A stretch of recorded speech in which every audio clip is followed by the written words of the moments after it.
ओम शांति। सुनते हैं 30 मार्च 2000 की अव्यक्त बाप दादा की मुरली। आज की मुरली बाबा ने मुख्य 5 स्वरूपों की जो एक्सरसाइज बाबा जो अक्सर करके हम करते रहते हैं, चैनल पे लगातार चलती रहती है, खासकर अपने ज्ञान योग चैनल पे, ज्ञान अमृत चैनल पे। लेकिन आप देखेंगे कि बाबा की ये 30 मार्च की मुरली, उसमें बाबा ने इस पे बहुत जोर दिया। और कई बच्चे कहते कैसे करें 5 स्वरूपों की ड्रिल 8 बार, तो बाबा ने बड़ा हल्का कर दिया। बच्चे हर घंटे 5 सेकंड नहीं निकाल सकते क्या? हर घंटे 5 सेकंड इसके ज़रूर निकालो। तो बहुत इंटरेस्टिंग मुरली है और इसी से बाबा ने कहा बहुत ऊंची स्थिति बनेगी। तो आज की मुरली में 4 क्वेश्चन। नंबर 1, कौन सी रूहानी एक्सरसाइज बच्चों को हर घंटे 1 बार करनी है? नंबर 2, बाप दादा को बच्चों की कौन सी एक बात देखकर हंसी आती है? नंबर 3, बच्चे मन पर पत्थर की लकीर कैसे लगाते हैं? लास्ट, ब्राह्मणों के जीवन में कौन सी बात विघ्न रूप बनती है? तो सुनते हैं 30 मार्च 2000 की मुरली। मुरली का टाइटल है मन को दुरुस्त रखने के लिए बीच बीच में 5 सेकंड भी निकालकर मन की एक्सरसाइज करो। आज ये मुरली शांतिवन से सुना रहे हैं। यहाँ प्यारे आदरणीय हमारी गुलजार दादी जी, दादी चंद्रमणि, दोनों का 11 मार्च स्मृति दिवस है, तो उसके निमित्त भोग रखा हुआ था कल। बहुत सब आए हुए थे, दिल्ली विशेषकर, और बाकी सब भी भोग में शामिल होने। तो देखो हमारी दादियाँ एक एक करके अव्यक्त हो रही हैं और हमें इशारा कर रही हैं हम सब बच्चों को भी अब अव्यक्त फरिश्ता बनना। तो सुनते हैं, मन को दुरुस्त रखने के लिए बीच बीच में 5 सेकंड में निकाल कर मन की एक्सरसाइज करो। यह है टाइटल मुरली का।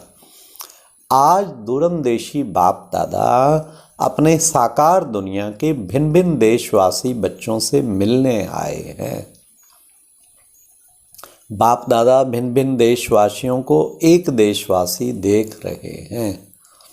चाहे कोई कहाँ से भी आए हो, लेकिन सबसे पहले सभी एक ही देश से आए हो। तो अपना अनादि देश याद है ना? प्यारा लगता है ना? बाप के साथ साथ अपना अनादि देश भी बहुत प्यारा लगता है ना? बाप दादा आज सभी बच्चों के 5 स्वरूप देख रहे हैं। जानते हो 5 स्वरूप कौन से हैं? जानते हो ना, 5 मुखी ब्रह्मा का भी पूजन होता है। तो बाप दादा सभी बच्चों के 5 स्वरूप देख रहे हैं। पहला, अनादि ज्योति बिंदु स्वरूप। याद है ना अपना स्वरूप? जी बाबा याद है। भूल तो नहीं जाते हो? दूसरा है आदि देवता स्वरूप, पहुंच गए देवता स्वरूप में। तीसरा, मध्य में पूज्य स्वरूप, और वे भी याद है आप सबकी पूजा होती है ना, या भारतवासियों की पूजा होती है? लगता है आज डबल फॉरेनर भी बैठे हैं ना बाबा के सामने। कुमार सुनाओ, कुमार भी बैठे हैं। आपकी पूजा होती है? क्यों नहीं होती बाबा? हनुमान की कितनी पूजा होती है। तो 5 ही स्वरूप याद आ गए ना? तो बाबा ने कहा 5 ही याद आ गए ना, इसलिए फिर बाबा ने कहा कि बच्चे, तीसरा है ये पूज्य स्वरूप, और चौथा है संगम युगी ब्राह्मण स्वरूप, और लास्ट में है फरिश्ता स्वरूप। अच्छा, 1 सेकंड में 5 ही रूपों में अपने को अनुभव कर सकते हो? अब इतनी विशाल बुद्धि चाहिए जो 1 सेकंड में 5 स्वरूप 1 2 3 4 5 तो कर सकते हो। बाबा तो आज जैसे स्कूलों में एक्सरसाइज ड्रिल कराते थे ना, 1 करते थे तो ऐसे, 2 तो ऊपर, आज बाबा भी ये रूहानी एक्सरसाइज करा रहे हैं। 1 2 3 4 5 तो कर सकते हो ना। 5 ही स्वरूप कितने प्यारे हैं। जब चाहो जिस भी रूप में स्थित होने चाहो, सोचो, सोचा और अनुभव किया। यही रूहानी मन की एक्सरसाइज है। आजकल सभी क्या करते हैं? एक्सरसाइज करते हैं ना। जैसे आदि में भी आपकी दुनिया में सतयुग में नेचुरल चलते फिरते की एक्सरसाइज थी। खड़े होकर के 1 2 3 एक्सरसाइज नहीं। तो अभी अंत में भी बाप दादा मन की एक्सरसाइज कराते हैं। जैसे स्थूल एक्सरसाइज से तन भी दुरुस्त रहता है ना, तो चलते फिरते ये मन की एक्सरसाइज करते रहो। इसके लिए टाइम नहीं चाहिए। 5 सेकंड कभी भी निकाल सकते हो या नहीं। ऐसा कोई बिजी है जो 5 सेकंड भी नहीं निकाल सके? है कोई? तो हाथ उठाओ। फिर तो नहीं कहेंगे क्या करें टाइम नहीं मिला। यह तो नहीं कहेंगे ना टाइम मिलता है। हाँ, टाइम मिलता है तो यह एक्सरसाइज बीच बीच में करो। किसी भी कार्य में हो 5 सेकंड की मन की एक्सरसाइज करो तो मन सदा ही दुरुस्त रहेगा, ठीक रहेगा। बाप दादा तो कहते हैं हर घंटे में 5 सेकंड की एक्सरसाइज करो। बाबा कितनी अच्छी बाबा आज हम बच्चों को होमवर्क दे रहे हैं। हो सकती है, देखो सभी कह रहे हैं हो सकती। याद रखना, ओम शांति भवन याद रखना, भूलना नहीं। ये मुरली ओम शांति भवन में चली थी। तो जो मन की भिन्न भिन्न एक कंप्लेन करते हैं ना, क्या करें मन नहीं टिकता, मन को मण बना देते हो। हाँ, वजन करते हैं ना, पहले जमाने में पाँव शेर और मण होता था ना, मण 40 किलो का होता था। तो बाबा कहते मन को मण बना देते हैं। आजकल बदल गया है, तो मन को मण बना देते हैं बोझ वाला। और ये एक्सरसाइज करते रहेंगे तो बिल्कुल लाइट हो जाएंगे, अभ्यास हो जाएगा। ब्राह्मण शब्द याद आए तो ब्राह्मण जीवन के अनुभव में आ जाओ। फरिश्ता शब्द कहो तो फरिश्ता बन जाओ। मुश्किल है ना? नहीं है। कुमार बोलो थोड़ा मुश्किल है। आप फरिश्ते हो या नहीं? आप ही हो या दूसरे हैं? कितने बार फरिश्ता बने हो? अनगिनत बार बने हो ना। आप ही बने हो।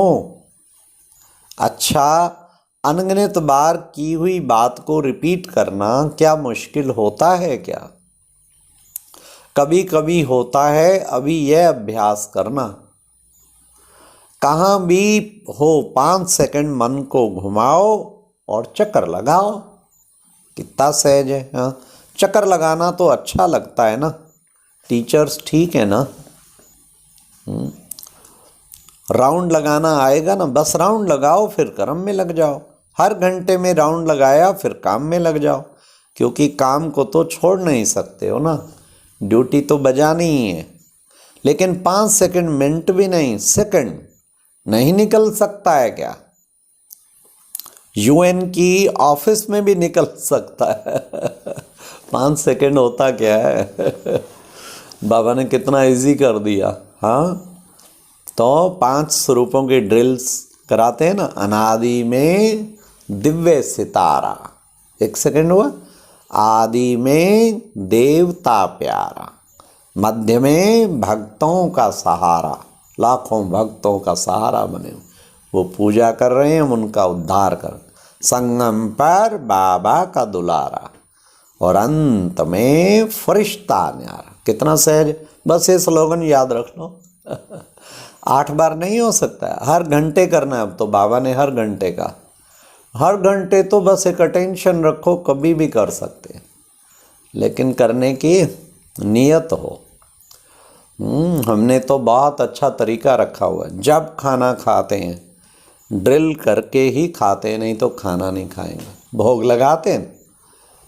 और दूसरा, जब बाबा से छुट्टी अमृत वेले उठते करते हैं, रात को सोते टाइम जरूर करके, नहीं तो सोएंगे नहीं। जितनी रह गई है वो भी करेंगे जरूर। 8 तो मिनिमम करनी है, लेकिन आज बाबा ने हर घंटे कहा, तो क्या देर लगती, कुछ भी नहीं। बाबा ने कहा यूएन ऑफिस में भी निकल सकता है। मास्टर सशक्तिवान हो ना, तो मास्टर सशक्तिवान क्या नहीं कर सकता। तो आज जो भी सुन रहे हैं प्रतिज्ञा करो, हम ये 5 स्वरूपों की ड्रिल हर घंटे करेंगे। बाप दादा को एक बात पर बच्चों को देख करके मीठी मीठी हंसी आती। किस बात पर? चैलेंज करते हैं, पर्चा छपाते हैं, भाषण करते हैं, कोर्स कराते हैं। क्या कराते हैं? हम विश्व को परिवर्तन करेंगे। यह तो सभी बोलते हो ना सभी बोलते हैं ना, या सिर्फ भाषण करने वाले बोलते हैं? हाँ, तो एक तरफ कहते हैं विश्व को परिवर्तन करेंगे, मास्टर सर्वशक्तिवान है, और दूसरी तरफ अपने मन को मेरा मन कहते हैं, मालिक है मन के, और मास्टर सर्वशक्तिवान है, फिर भी कहते मुश्किल है हाँ, अभी भी देखना, आप प्रतिज्ञा करेंगे, कुछ टाइम बाद आप भूल जाएंगे, ओ ड्रिल तो की ही नहीं है। इसको कोई लगातार करे हर घंटा, बहुत बड़ी बात है, बड़ी आसान, पर अटेंशन नहीं रहता। कहते हैं मास्टर सशक्तिवान और फिर कहते हैं मुश्किल, तो हंसी नहीं आएगी? आएगी ना हंसी। तो जिस समय सोचते हो मन नहीं मानता, उस समय अपने ऊपर मुस्कुराना। मन में कोई भी बात आती है तो बाप दादा ने देखा है 3 लकीरें गाई हुई हैं। एक पानी पर लकीर देखी है? लगाओ लकीर तो उस समय मिट जाएगी, लगाते हो ना। तो दूसरी है किसी भी कागज पर, स्लेट पर कहाँ भी लकीर लगाना, और सबसे बड़ी लकीर है पत्थर पर लकीर। पत्थर की लकीर मिटती बहुत मुश्किल है। तो बाप दादा देखते हैं कई बार बच्चे अपने ही मन में पत्थर की लकीर के मुआफिक पक्की लकीर लगा देते हैं, जो मिटाते हैं लेकिन मिटती नहीं है। ऐसी लकीर अच्छी है क्या? कितनी बारी प्रतिज्ञा भी करते हैं, अब से नहीं करेंगे बाबा, अब से नहीं करें, अब से नहीं होगा, लेकिन फिर परवश हो जाते हो। इसलिए बाप दादा को बच्चों पर घृणा नहीं आती, रहम आता है। वाह वाह वाह बाबा, परवश हो जाते हैं तो परवश पर तो रहम ही आएगा ना। जब बाप दादा ऐसे रहम भाव के बच्चों को देखते हैं तो ड्रामा के पर्दे पर क्या आ जाता है? कब तक ये चलता रहेगा? तो इसका उत्तर आप दो, कब तक? ब्राह्मणों के जीवन में मेजॉरिटी विघन रूप बनता है संस्कार, चाहे अपना संस्कार चाहे दूसरे का संस्कार। ज्ञान सभी में है, शक्तियां भी सभी के पास है, लेकिन कारण क्या होता है? जो शक्ति जिस समय कार्य में लानी चाहिए उस समय इमर्ज होने की बजाय थोड़ा पीछे इमर्ज होती है। पीछे सोचते हैं कि यह ना कहकर यह कहती तो बहुत अच्छा, यह कहने की बजाय यह करती तो बहुत अच्छा। लेकिन जो समय पास होने का था वह तो निकल जाता है। वैसे सभी अपने में शक्तियों को सोचते भी रहते हो, सहन शक्ति यह है, निर्णय शक्ति यह, ऐसे यूज करना चाहिए ना, सिर्फ थोड़े समय का अंतर पड़ जाता है। हाँ, और दूसरी बात क्या होती, चलो एक बार समय पर शक्ति कार्य में नहीं आई और बाद में महसूस भी किया कि यह न करके यह करना चाहिए, समझ में आ जाता है पीछे, लेकिन उस गलती को एक बार अनुभव करने के बाद आगे के लिए अनुभवी बन उसके अच्छी तरह से रियलाइज कर लें तो दोबारा नहीं हो, फिर भी प्रोग्रेस हो सकती है। उस समय समझ में आता है रॉन्ग है राइट है, लेकिन वही गलती दोबारा नहीं हो उसके लिए अपने आप से अच्छी तरह से रियलाइजेशन करना, उसमें भी इतना फुल परसेंट पास नहीं होते। सुना? और माया बड़ी चतुर है। वही बात मानो आप में सहन शक्ति कम है तो ऐसी ही बात में जिसमें आपको सहन शक्ति यूज करना है, एक बार आपने रियलाइज कर लिया, लेकिन माया क्या करती, दूसरी बार थोड़ा रूप बदल करके आती होती यही बात है। लेकिन जैसे आजकल के ज़माने में चीज़ वह पुरानी होती है लेकिन पॉलिश ऐसी करते हैं तो नई से भी नई दिखाई दे, तो माया भी ऐसे पॉलिश करके आती है। जो बात का रहस्य वही होता है। इसलिए तो बाबा ने कहा इस संस्कार को भी जीतना है और रियलाइज करके गलती दोबारा नहीं करनी। अच्छा, चारों ओर के सदा स्वयं को बाप समान बनाने वाले, सदा बाप के नैनों में, दिल में मस्तक के समीप रहने वाले, सदा एक बाप के संसार में रहने वाले, सदा हर कदम में बाप दादा को फॉलो करने वाले, सदा विजयी थे, विजयी हैं और विजयी रहेंगे, ऐसे निश्चय और नशे में रहने वाले, ऐसे अति श्रेष्ठ सिक्की लद्दे प्यारे ते प्यारे सर्व बच्चों को बाप दादा का याद प्यार और नमस्ते। तो ये थी प्यारे बाबा की मुरली, कितनी प्यारी। एक तो 500 रुपयों की ड्रिल कभी मिस नहीं करनी, एक पुनः गलती दोबारा रिवाइज नहीं करनी, संस्कारों के वश नहीं होना। अच्छा, ओम शांति। और अब यह एक बहुत अच्छी वीडियो भी जरूर देखें।